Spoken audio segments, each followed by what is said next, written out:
When I get done, I'm going to lead us in number 590.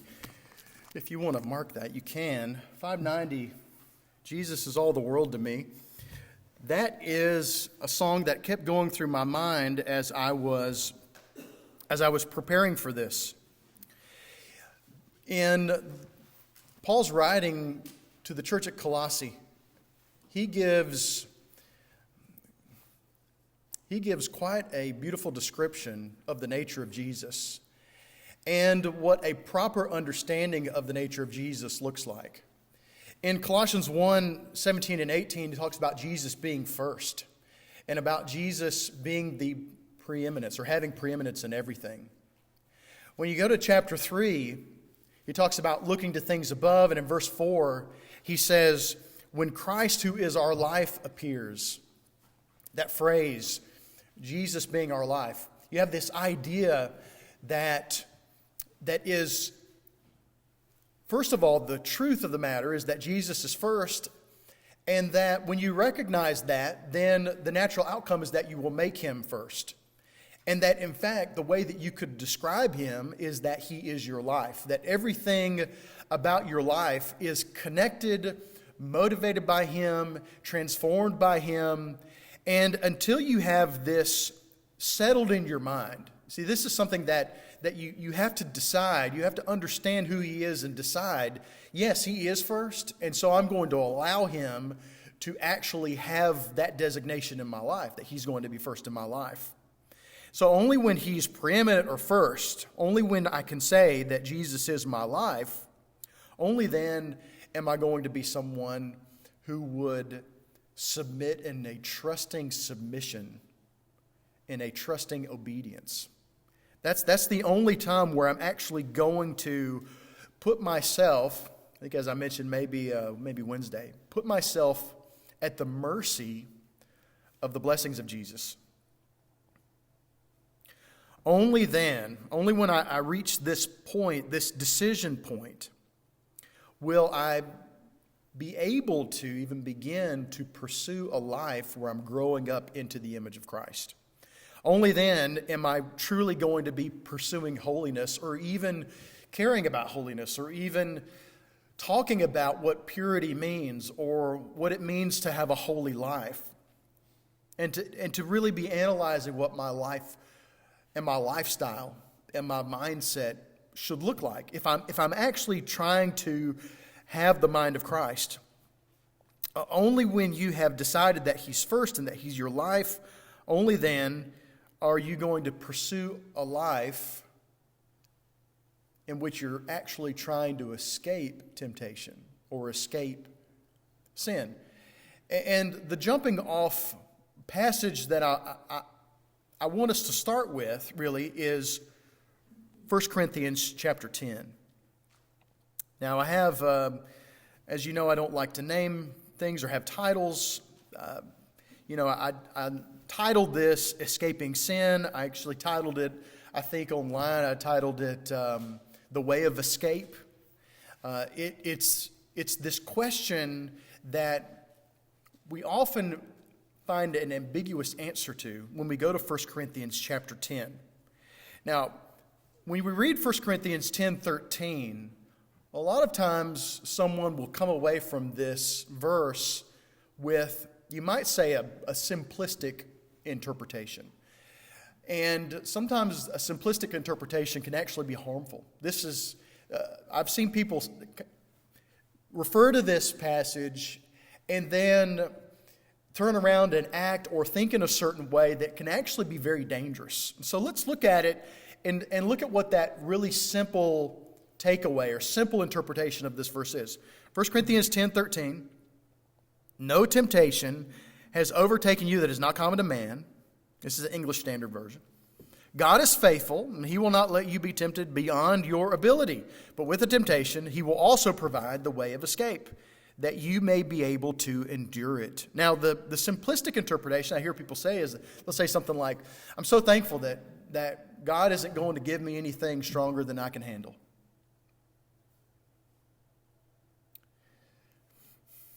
It's this kind of a misunderstanding, this idea that it's God who is putting temptations in your way, or it's God that is leading you into every situation that you'll find in your life.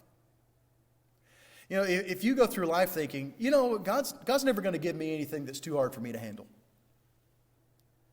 then what will happen is you will be emboldened and have an artificial confidence. You'll actually be sort of lying to yourself or tricking yourself into thinking, you know what, I can go into any situation, I can go into any place, I can go with any group of people, I can hang out with any particular person, I can be in really close proximity to something that's going on, and it's not going to be too hard for me. Now, if you think that, what's going to happen? If you think that, then very likely you're not going to be very discerning or very careful about who you're with or where you go or the things that you're allowing yourself to get close to. I'm reminded of Galatians 6:1-2 where Paul says, you know, if somebody is in sin who is a brother or a sister, he says you need to restore them in a spirit of gentleness. But he says, in verse 2, he says, but be careful lest you also be tempted. You got to be careful that your seeking out to help them is not going to put you in a compromising situation. Which means what? Which means that it's possible for you to end up in situations or with people or groups or locations that can be too much for you. And that there is a particular level of discernment that's required. And so, let's look at it again and see what it's really saying. 1 Corinthians 10:13. No temptation has overtaken you that is not common to man. I like this better than the New King James. It's a little clearer. He's giving us the idea here that you will never be tempted. This is a fascinating idea, if you really just think about it. You will never be tempted in a way that is unique to you. You'll never be tempted in a way that others have not been tempted in. And he continues, he says, God is faithful, and he will not let you be tempted beyond your ability, but with temptation he will also provide the way of escape, that you may be able to endure it. Now, if you take this a little step further, he's talking about there will always be a way of escape. So what he's saying is this, whatever sin or weakness you struggle with, whatever temptation that you find yourself stumbling as you come across it, he's saying there isn't anything unique about that. It could even be argued that Jesus experienced every temptation that you've experienced, at least in some way. Not that he mirrored your life exactly, but that he understands and can sympathize that what you struggle with is not unique to you. And in fact, Jesus came to be a human so that he could share that struggle, so that he could understand what it's like. And so, even if you take Jesus off the table as far as looking at temptations, there's never a time where you've been tempted with something that is unique to you and that somebody in the past, an imperfect person, someone who is striving to be faithful, has not overcome. You'll never be tempted in a unique way, and you'll never be tempted in a way that someone hasn't overcome before you. And that gives us a lot of hope that we're not going to enter into some special circumstance that has never been thought of, never been experienced, that no one's ever had to deal with, and will never be faced with a particular temptation or lust of something that someone before us hasn't faced and overcome. That gives us a lot of hope. That's really what Hebrews 11 is all about. Chapter 12, 1 and 2, we're surrounded by so great a cloud of witnesses, and they encourage us. That's why we have mentors and become mentors, right? Is because we look to people, and we, especially Jesus, we look to them for these insights and this way of thinking, this perspective that helps us to see how they've accomplished things that we struggle with presently. How they have been able to deal with things that maybe we're still stumbling with.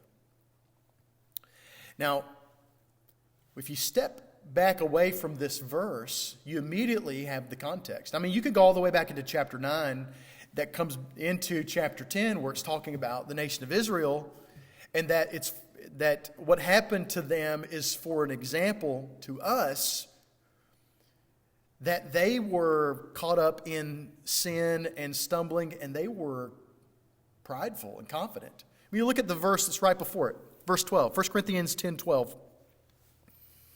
Therefore, let anyone who thinks he stands take heed lest he fall. That really gives a whole different meaning to verse 13.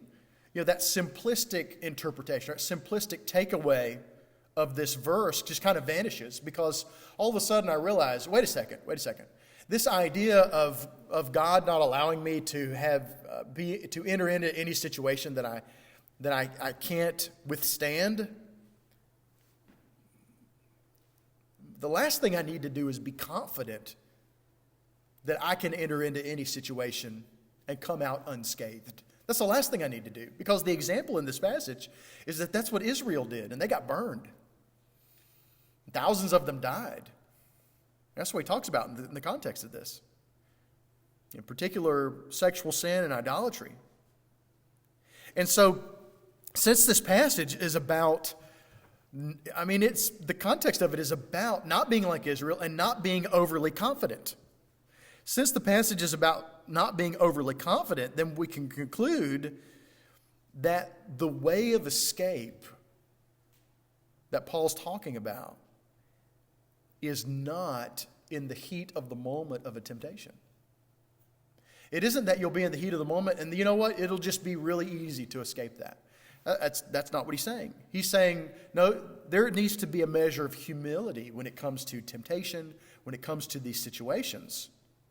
And so the proper conclusion is that the way of escape is not when you're buried in temptation. It's not when you think about temptation is appealing to the flesh. There's a lot of passages that I've just cut out of this. I may be going into a series or maybe another lesson that parallels this or sort of takes the baton from this passage.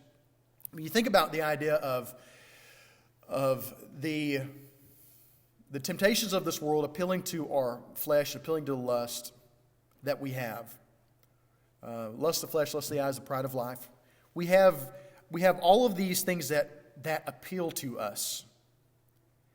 And we can choose whether or not we meditate on those things or sit down in that temptation, or you might say soak it up or enjoy it. Let it allure us. Let it get its hooks in us.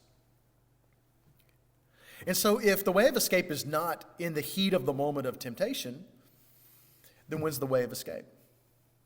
Where is that? What does that look like? I've heard this debated a lot. I've heard some lessons on it.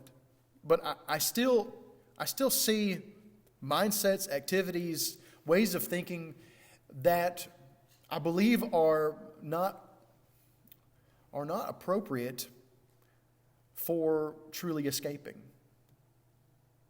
I mean, do you ever stumble in something? Do you ever have a problem with a weakness or a temptation? And you can almost see it coming. Like you know it's coming, and you kind of give into it. You ever had that problem? I imagine many more Christians than we think, they have that sort of a pattern where maybe they've told themselves, well, you know what, in the heat of the moment, I've been told that I can get out of this.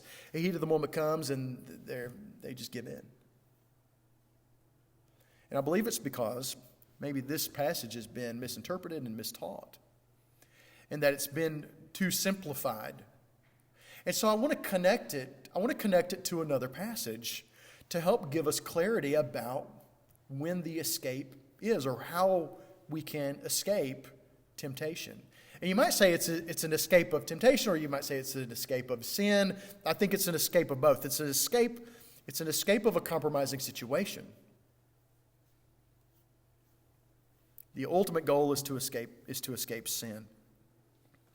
And so we are seeking to escape the temptation itself. So I want to couple it with what Jesus says in the Sermon on the Mount in Matthew chapter 5.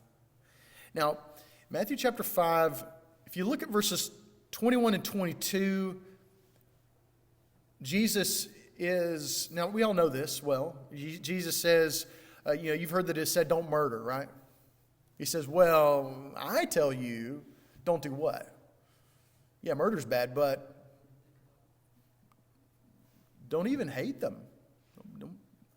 Don't seize on your anger so that it stirs up and appeals to your wrath, which would lead to the murder, because to seize upon your hatred for them, he says, that's just as sinful as killing them. You're killing them in your heart. You've already decided and are allowing the lust of this wrath to consume you.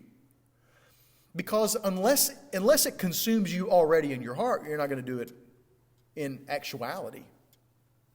So the sin of the action is always preceded by the sin of the heart. So you skip down to verse 27, and this is where the passage I'm going to connect it to. Matthew 5:27, he says, "You have heard that it was said, you shall not commit adultery." And so, okay, in verses 21 and 22, he's talking about appealing to sort of your wrath, your anger towards someone. In this passage, he's talking about sexual temptation.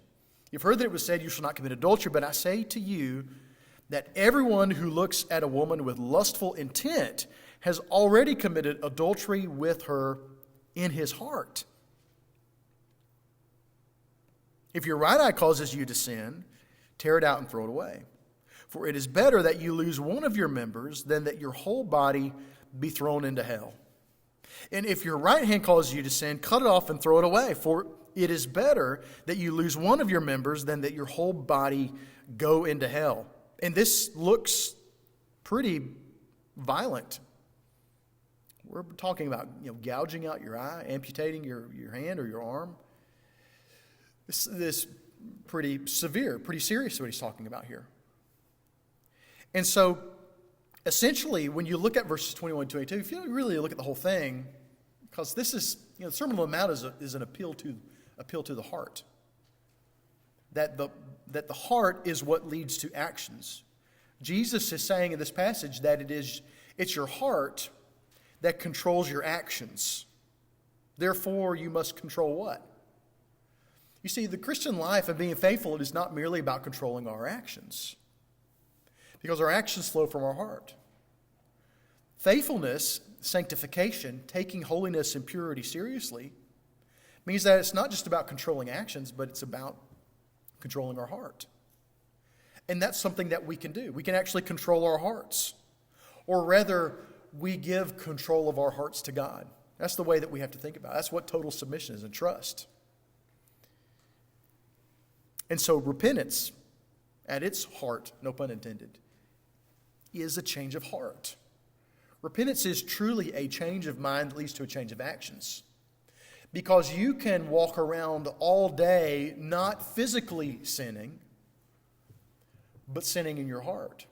Because you're seizing upon thoughts of, in the context, seizing upon thoughts of wrath and of hatred.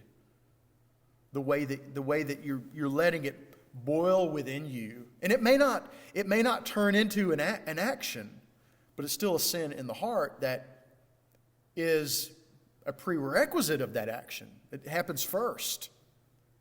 And in the same way, the seizing upon the sexual temptation. Now, God created us with emotions. He created us with instincts. If somebody comes up to me and punches me in the face, I'm not going to like it, right? But Jesus says what? He says, well, turn the other cheek. In other words, you cannot allow someone's mistreatment of you to control your heart and then, in fact, control your actions. You show them that they can't control your heart. And so it's not a matter of, you are instantaneously maybe angry. Jesus says, be angry and do not sin. It's this idea that you can have an emotional reaction to something, but that you can control because you're not allowing it to appeal to your lusts and seizing upon it. In the same way, God created us with the instinct to be attracted to the opposite sex. And so there's a difference in the natural attraction that God created us with, and the seizing upon it, or allowing the thoughts of that lust to dig into us in inappropriate ways. Only when that happens are we going to give in. A heart that is already sinning in lust, whether it's of wrath or whether it's sexual temptation, a heart that is sinning first is going to naturally, eventually, if we continue to seize upon it, it's going to bear the fruit of outward sin. Now, they're both sinful. One is secret and one is not. And maybe this is something that more people struggle with than we think about, for the very fact that it's mostly secret. You think about things that maybe you give into sometimes, and an actual outward physical sin that you do. Well, the only reason that happened is because you'd already committed that sin in your heart. You'd already let that seize upon your heart so that was your desire, which manifests outwardly. And so, when we're thinking about this idea of your heart is what controls your actions, then we understand that the way of escape is not at the point of action. The way of escape is before that. The way of escape is a proper understanding of our own weaknesses. In Proverbs 4:23, it says, "Keep your heart with all vigilance, for from it flow the issues or the springs of life." The idea that we are to guard or to keep or to be good stewards of our heart. Because wherever our heart goes, that's where our life's going to go.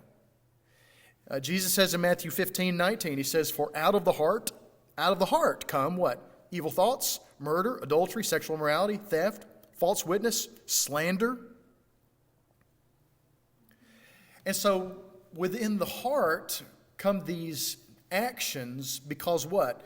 Because the heart has already allowed itself to be consumed with and sin with the sin of murder in the heart, or adultery in the heart, sexual immorality in the heart, theft in the heart, lying about someone in your heart. You've already allowed it to seize you so that it's taken over. And so, if that's the way that you conduct yourself all the time, you walk around all day and you're consumed with and continue to focus in on particular lusts of the flesh, then we shouldn't be surprised when it manifests in actuality. So the sin of the heart always precedes the physical sin. It isn't just a matter of, well, as long as I don't act on it, then it's okay. Well, that's not what Jesus is saying. Jesus is saying that we can be sinning against him, that we can be sinning before we do anything, because we've allowed our hearts to be seized. We've allowed our hearts to be consumed by this thing. The outward manifestation of it is just an overflow of what's happening in the heart. So, when Jesus says, gouge out your eye or cut off your hand, what is he actually saying that we need to cut off? Well, when we think of the sanctification process, the process of seeking to be pure, seeking to be holy, Jesus is saying that we need to cut off in our lives, in our hearts, whatever is in opposition to the sanctification process. Now, for each individual, this list, you may make a list, and this list is going to be different for everyone. So whatever might lead us down the path of unholiness or impurity, cut it off. Anything that is part of a lifestyle that is unholy, cut it off. Anything that has to do with goals that will lead us away from God or into some sort of unholiness or impurity in some way, we got to cut those off. Any pursuits that we have at all that are going to diminish us so that we are no longer growing in the image of Christ, he says you got to cut these things off. Now, there are, when we think about the idea of cutting things off, there would be physical things, not your hand or your eye or something like that. There would be physical things that would need to be removed, but also things within your heart that need to be removed. And no, don't cut his leg off. And so the amputation, this is a serious passage. I've heard of people taking this literally. I heard of a guy who cut his hand off and was going to cut his other hand off, but he didn't have another hand to. It's almost comical. It's almost too comical to believe it actually happened. But as far as I know, it was told to me as real. Some people have taken this literally, but it shouldn't be taken literally. It gives the meaning that we need to remove. What do you think about this? Do you want to gouge your eye out? He says these things, you're thinking, oh, well, I can't ever do this, right? Which means he's giving you the idea that it's very likely that whatever needs to be removed is something that you don't want to remove. And that's the hard part of this. That's why at the very beginning, Jesus has to be first. He has to be preeminent. He has to be your life. Because if you haven't made that decision yet, that he's first, then it may be that when it gets around to this idea of having to cut things off, that you're not going to want to. Very likely what you're going to need to cut off, what you need to cut out of your life, is something that you don't want to remove. It's something that you probably love, even cherish. It may be something that is a major part of your life. That's kind of a scary thing. That's a scary prospect. But Jesus says what? He says, well, it'd be better to do that than, it's worth it. He's saying that it's worth it. So think about it. What goals might we have that would draw us away from a life of holiness? What pursuits might we have? What ways of maybe even entertaining ourselves? What friends do we have in our life that are taking us away from holiness? We each know our temptations. And as I was saying before, you can't change the way that God has made us physiologically, that we have particular lusts. I'm planning to eat something today. I drank some water this morning and some coffee. You could say that caffeine's bad for you, but water is good for you. And I wanted some water. I was really thirsty. And that's a lust. Eating food is a lust that God has made us with. To procreate is a lust that God has made us with. It's up to us. It's up to us to properly handle and take good stewardship of the way that God has created us. And so you can't cut those off, but you can choose not to feed or pursue those lusts in ways that are unholy or ungodly or that would draw us away from Christ. And so you can choose to cut off the things that appeal to your lust. Now, this takes a decision. This takes honesty within yourself. What do I struggle with? What do I know is going to be difficult for me in the future? What control do I have over that? That's one thing we have to ask ourselves right off the bat is, within any of these situations, I have the responsibility to control what I can control. So what can I control? What am I letting myself off the hook of that I shouldn't? That really is my responsibility. And so when you think about this idea of thinking about you and your heart personally, and the things that you struggle with, we're all different in what we struggle with. That it is our choice to cut off the things that appeal to our lust. Whether it's friends, situations, events. And this goes hand in hand with what Paul is saying about the way of escape. Because the way of escape is taking an actual inventory of the things that stand in between you and holiness and making a plan about those things and taking action in the way that you actually have control over them, rather than thinking, well, God's not going to tempt me in any way that's beyond what I can control. And so you just kind of abdicate your own responsibility to control the things that you can control so that you steer your life towards holiness rather than, which is sort of the easy path. I'll tell you this. Living a life of sin is easy. Living a life of ungodliness is easy. It's sort of like the second law of thermodynamics, which is what? It's entropy, right? It's sort of like, is it easier to have a messy bedroom or a clean bedroom? Which one is easier? My bedroom stays clean. No, your bedroom becomes a disaster unless you're staying on top of it, right? And in the same way, unless you are staying on top of all the things that appeal to your flesh and to your pride, and unless you are on top of those things, then very quickly your life just begins to spiral into sin. It always happens that way. When somebody leaves the church, they oftentimes end up like the prodigal son who found himself at rock bottom. Because when the responsibility is when you let go of that responsibility, then your life will simply spiral out of control.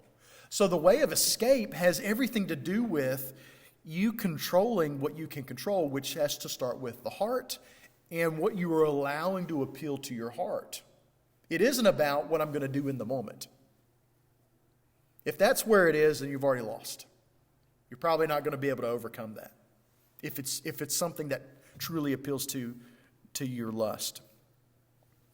And so one of my favorite examples of this idea of the choice is I can choose whether or not I have junk food in my house. We had a few guys over. We've been doing that quite a bit. Had a few guys over, a week ago, last Sunday night. And I bought a few bags of chips. One that didn't get eaten was some hot Cheetos. It didn't get eaten. So Monday morning I woke up and there was a bag of hot Cheetos sitting there. I told Mark, I was like, we'll save these. We'll save them for when we have another group. But they were there. There was opportunity. There was motive. There was a crime, all right? And I regret it. It took me a couple days to eat all those things. You like almost instantly regret it. I was sitting at my desk. I put them in a bowl and was eating with a spoon because I just didn't want to get the Cheeto dust on my fingers. But I was eating those things and regretting every second of it. I was drinking real Dr. Pepper, not diet Dr. Pepper. I felt like I was going to die. It was like so much sugar and it was horrible, right? Well, if I had woken up Monday morning and the hot Cheetos and the Dr. Pepper that didn't get consumed the night before, if they weren't there, then what? I probably wouldn't have eaten Cheetos or had regular Dr. Pepper. It's the first time I've enjoyed Dr. Pepper in a long time. I actually really enjoyed it. But I felt sick. But that's a simple one. That's a choice. You can choose to bring that into your home or not. You can choose to have or to cut off occasions that can compromise you. One of the central things that Jesus talks about is sexual sin. Just the idea of if it's something that And for most people it does. A situation where you're alone with someone, if you choose ahead of time to cut that situation out, then you really cut it off at the pass. You understand your mind, you understand what will appeal to your flesh, and so you allow or not allow. You choose ahead of time if you will allow those sorts of situations, whether it's a boyfriend and girlfriend together, or it's amazing to me how many Christians I've known who have committed adultery. And a lot of it starts with what seems to be innocent sort of things, like the cute coworker that will, sit with me in the break room and listen to me vent about my spouse. If I understand where that can go, then I can choose to cut off that sort of situation or not, understanding that can really appeal to my flesh. And so you got to admit to yourself that you're very likely not going to find the way of escape in that hotel room across town with whoever it is, right? That's just not the way it works. That's not the way of escape. That's not the time of escape. The way of escape is not going to be at the party and everybody's already drunk. That's not where the escape's going to be. And so we can't be fooling ourselves and emboldening ourselves, giving ourselves this confidence that we can put ourselves right in the middle of this sort of a situation that we know appeals to us. And then think, oh, we'll be fine, because God's not going to give me anything greater than I can handle. And we've totally twisted dangerously that verse. You know what your temptations are. I know what mine are. If you're pursuing holiness, then we know where the escape is. We really know if we're honest with ourselves. It's not going to be when temptation is staring us in the face. The way of escape is not even when we see temptation far off. That's not even the way of escape. The way of escape is a choice in the heart before we ever come across any temptation. That's where it has to be. That's what Jesus is talking about. He's like, look, I know, of course, we're told not to murder, but don't even be hateful to someone in your heart. Don't let that brew. Was it the last, or the week after 9/11, a barge, I think, hit the bridge, Port Isabel Bridge, and it went out, and I don't know how many people died from that. The cars went in the water. That's terrifying, right? And now they have lights set up, right? They're warning lights that if the bridge is out, it triggers something, and then the light flashes, right? I'm glad I've never seen the light flash, right?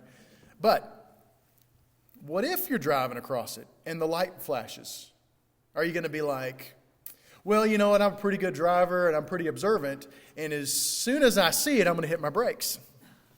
Would you do that? Late at night when I'm driving across bridges, I'm telling you, I'm keeping my eyes peeled. But it probably won't matter if I'm going really fast, right? Because you'll just go right over, right? When we see the sign that means the bridge is out, what are we going to do? You're going to stop immediately, right? And you're not going to stop right then because you're deciding right then. I think we've all decided before we ever even get in a car that if a bridge is out, we're going to stop. It's something that you decide even before the warning comes up, because that's just self-preservation, right? When I think about, I've heard some scary stories about, like getting a little cut on your finger that gets some sort of infection in it. And then I can't imagine, like I see, movies about like the Civil War and stuff like that, where they have to take I guess it's it looks like a fishing handle with the chainsaw on the end, right? To amputate someone's leg or arm or something like that. That's terrifying, right? But this idea that you can have some small infection and that it just grows and grows and grows until your whole arm has to be amputated. If you get a cut, what do? You don't let the whole arm get infected and then go to the doctor and say, what? You got to cut it off? No, you're not really surprised then, are you? But so much of the time we find ourselves right in the place where we're tempted the most, and we act surprised, and we shouldn't be. What do? You get a cut, what do? I think I'll wash my hands, right? I think I'll put a little hydrogen peroxide or some alcohol in that. Maybe put a bandage on it, a little Neosporin, I don't know, whatever. Maybe take some antibiotics if it gets bad. But we don't make that decision when we get the cut. It's not even at that moment, right? How many of us have bandages and alcohol or even antibiotics already at your house? Because why? Because we decided ahead of time, I don't want to get my arm amputated, right? It's the same way with understanding and assessing temptation, and that the choice has to be within the heart, not when we see temptation far off. It's not, you don't make the decision, oh, you know what, one time I'll tell you this. It reminds me of a time where I was putting up some shelving in my closet in grad school, and it was that kind of shelving that's like the metal wire shelving, and the ends of it that you have to cut are really sharp. And something happened, I don't remember what happened, and it cut me on the face. And I thought, man, I'm going to have a scar on my face for the rest of my life unless I use the magic of Neosporin, right? I remember going to the little grocery store right down the street and getting some Neosporin and thinking, well, I hope this makes the scar go away, because you know how their advertisements are. I didn't have anything to treat the wound. And I had to immediately go get some. But that's not the way that we process things. That's not the way we think about protecting ourselves.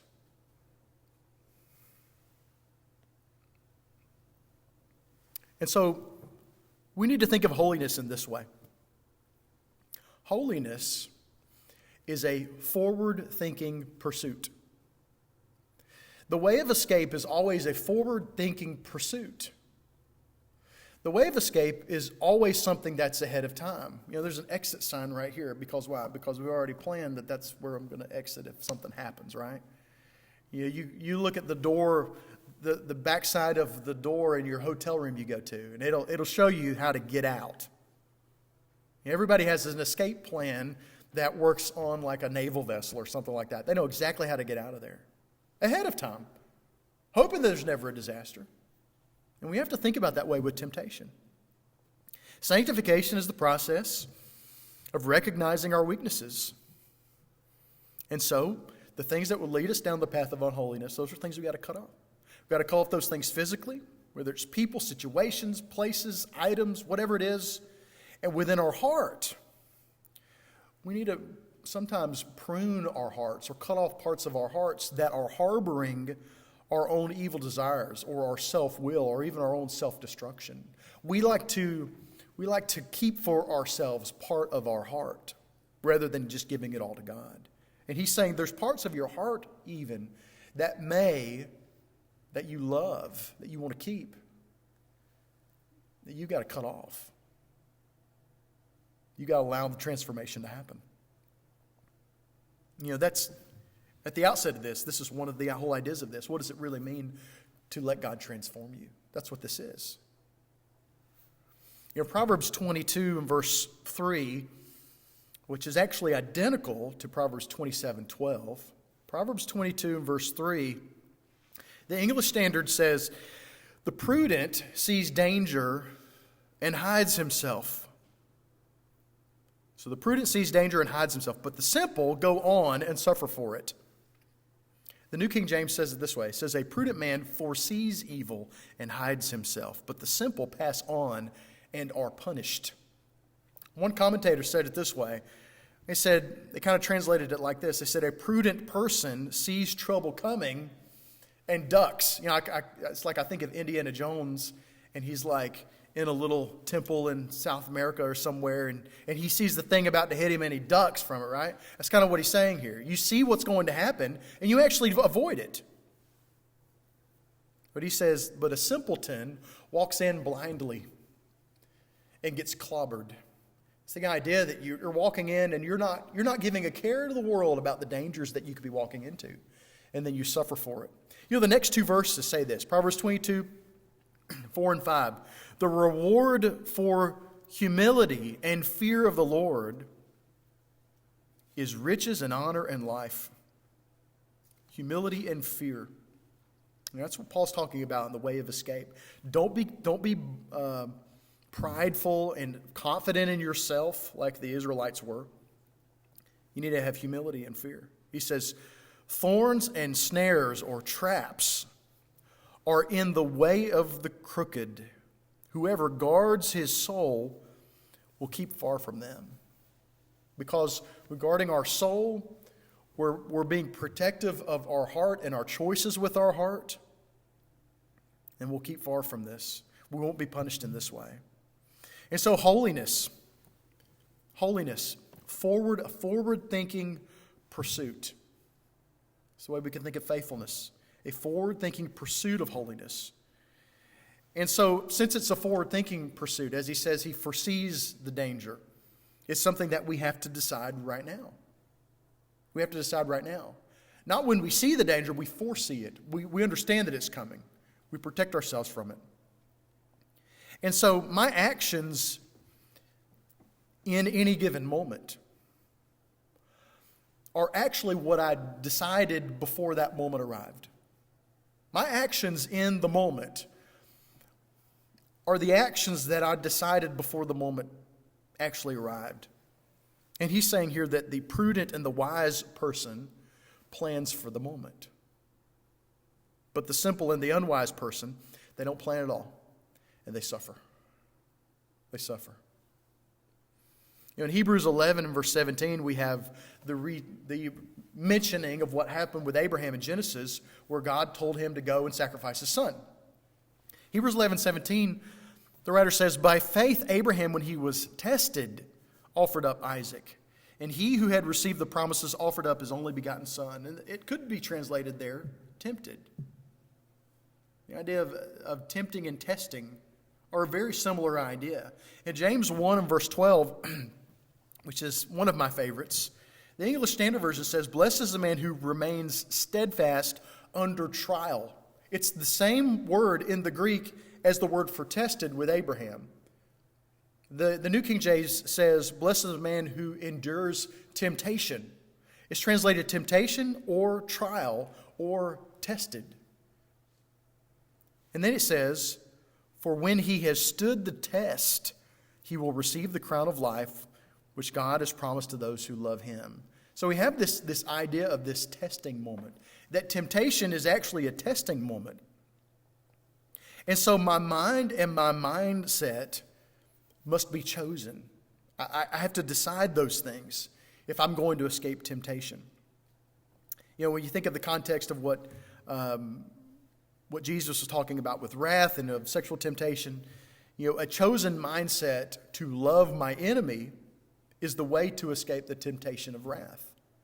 A chosen mindset to love purity is the way to escape sexual temptation.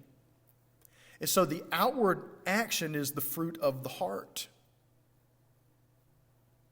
So when it says that Abraham was tested, and it talks about us being tested, what it's talking about is not how we will perform in the moment.